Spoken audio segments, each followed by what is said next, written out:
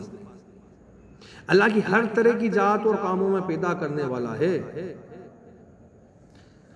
اللہ ہر طرح کی ذاتوں کو اور کاموں کو پیدا کرنے والا ہے. حقیقت میں روزی پہنچانے والا صرف اللہ ہے اور فرشتے روزی پہنچانے کا ذریعہ ہے. اللہ تعالیٰ نے ہر بھلائی اور برائی کو اپنی اجلی علم کے موافق مقدر کر دیا ہے، یعنی جیسا ہونے والا تھا اور جو جیسا کرنے والا تھا اس نے اپنے علم سے جانا اور وہی لکھ دیا. اس کا یہ مطلب ہرگز نہیں کہ جیسا اس نے لکھ دیا ویسا ہی ہم کو کرنا پڑتا ہے، بلکہ ہم جیسا کرنے والے تھے، ہم جیسا کرنے والے تھے ویسا اس نے لکھ دیا. اگر اللہ نے زید کے ذمے میں کسی انسان کے ذمے میں برائی لکھی ہے تو اس لیے کہ زید برائی کرنے والا تھا. اگر زید بھلائی کرنے والا ہوتا تو وہ اس کے لیے بھلائی لکھ دیتا. اللہ تعالیٰ کے لکھ دینے کسی کو مجبوری نہیں. اللہ کے لکھ دینے میں کسی کو مجبور نہیں کر دیا. یہ تقدیر کی باتیں ہیں اور تقدیر کی باتوں کا انکار نہیں کیا جا سکتا.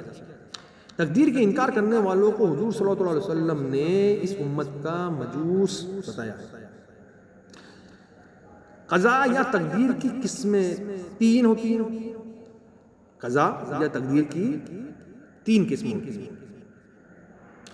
مبرم حقیقی کہ علم الہی میں کسی شے پر معلق نہیں، کوئی شے اس پہ معلق نہیں. معلق محض جو فرشتوں کے لکھے میں کسی پر اس کا معلق ہونا، جو فرشتوں کے لکھے میں کسی پر اس کا معلق ہونا ظاہر فرما دیا گیا ہے، یعنی جو دعا یا صدقوں میں بدل دی جاتی ہے. معلق شبیہ و مبرم جس کے معلق ہونے کا فرشتوں کے لکھوں میں ذکر نہیں لیکن اللہ کے علم میں معلق ہے، اللہ جانتا ہے. اس قضا کی ہونے نہ ہونے کا دوہرا اللیخ کسی شرط کے ساتھ، اس قضا کی بات ہونے نہ ہونے کا دوہرا اللیخ کسی اور شرط کے ساتھ. اب قضاء یا تقدیر کی قسمیں جو 3 ہیں جن کے بارے میں کچھ تفصیل سے لکھا جاتا ہے اور سمجھا جاتا ہے. تو مبرم ہے حقیقی کیا ہوتی ہے؟ یہ ہوا قضاء جس کی تبدیلی ممکن ہی نہیں. مبرم ہے حقیقی جس کی قضاء، جو قضاء ہے جس کی تبدیلی ممکن نہیں. اگر اس بارے میں اللہ کے خاص بندے بھی کچھ کہتے ہیں تو اسے واپس کر دیا جاتا ہے، نہیں مانا جاتا. جیسا کہ وہ قوم لوط پر فرشتے عذاب لے کر آئے تو ابراہیم علیہ السلام نے ان کافروں کو عذاب سے بچانے کی کوشش کی، اور یہاں تک کہ جیسا کہ اللہ نے قرآن شریف میں بھی اس بات کو واضح کر دیا. ابراہیم علیہ السلام کے بارے میں اللہ نے فرمایا کہ یہ ابراہیم ہم سے قوم لوط کے بارے میں جھگڑنے لگا.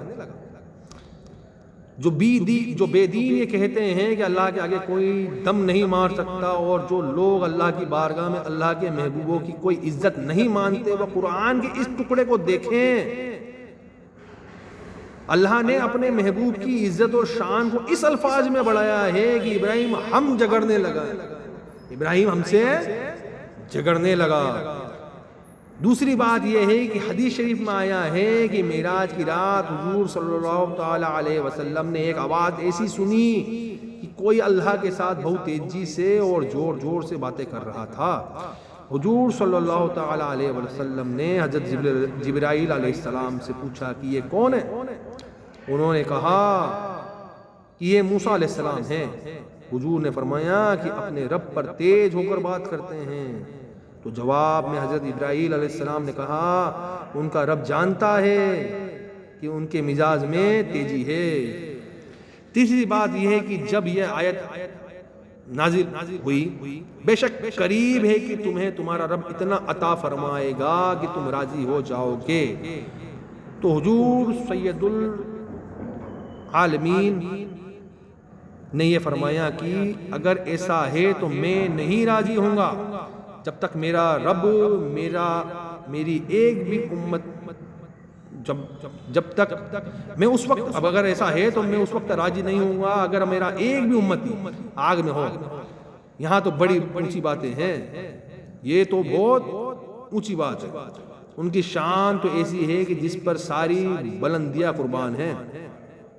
مسلمان کے کچے بچے جو حمل سے گر جاتے ہیں ان کے لیے بھی حدیثوں میں آیا ہے کہ اپنے ماں باپ کی بخشش کے لیے اپنے رب سے قیامت کے دن ایسا جھگڑیں گے کہ جیسا کوئی قرضہ دینے والا اپنے دیے ہوئے قرضے کے لیے جھگڑتا ہے.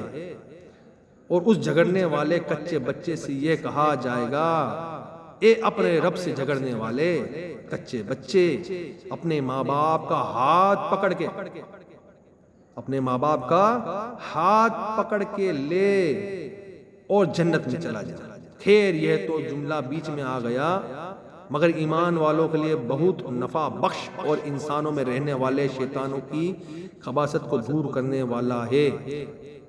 کہنا یہ ہے کہ قوم لوط پر عذاب قضائے مبرم حقیقی تھا۔ حضرت خلیل اللہ اس میں جھگڑے تو انہیں ارشاد ہوا، اے ابراہیم اس خیال میں نہ پڑو، بے شک ان پر عذاب ایسا آنے والا ہے جو پھرنے کا نہیں۔ اے میرے خلیل نہ جھگڑو۔ اور وہ قضا جو ظاہر میں قضائے معلق ہے، اس قضائے معلق تک بہت سے اولیاء کرام بھی پہنچ ہوتی ہے۔ قضائے معلق تک بہت سے اولیاء کرام کی بھی پہنچ ہوتی ہے، اور اولیاء کرام کی دعا سے ان کی توجہ سے وہ قضا ٹال دی جاتی ہے، قضائے معلق۔ اور یہ قضا جو درمیان حالت میں ہے، جیسے فرشتوں کے لکھوں میں ہے، ان کی کتابوں میں ہے، فرشتوں کے جو دیا جاتا ہے صحف، اس کتاب کے اعتبار سے مبرم بھی کہہ سکتے ہیں۔ یہ وہ قضا ہے جس تک اللہ تعالیٰ کے بہت ہی خاص اللہ کے نیک بندوں کی پہنچ ہو جاتی ہے۔ سیدنا حضرت غوث اعظم رضی اللہ تعالیٰ عنہ اسی قضا کے بارے میں فرماتے تھے اور فرماتے ہیں کہ میں قضائے مبرم کو ٹال دیتا ہوں، اور حدیث شریف میں اسی کے بارے میں آیا ہے، بے شک دعا قضائے مبرم کو ٹال دیتی ہے۔ اللہ کے نیک بندوں کی دعائیں اگر اللہ ان سے راضی ہو تو ان کی دعائیں اگر قبول کرے تو وہ قضائے مبرم ٹال دی جاتی ہے۔ اس حدیث پاک سے یہی درمیانی قضا مراد ہے۔ تقدیر کی باتیں عام لوگ نہیں سمجھ سکتے، ان میں زیادہ غور و فکر کرنا برباد ہونے کا سبب ہے، یعنی کہ تقدیر کے بارے میں زیادہ غور و فکر نہیں کرنا۔ اس لیے حضرت ابو بکر و حضرت عمر رضی اللہ تعالیٰ عنہ فرماتے ہیں اس مسئلے میں بحث کرنے سے روک دیے گئے، ہماری اور تمہاری کیا گنتی ہے۔ سیدی ابو بکر صدیق و عمر رضی اللہ تعالیٰ عنہ کو بھی اس مسئلے سے بحث کرنے سے روک دیا گیا۔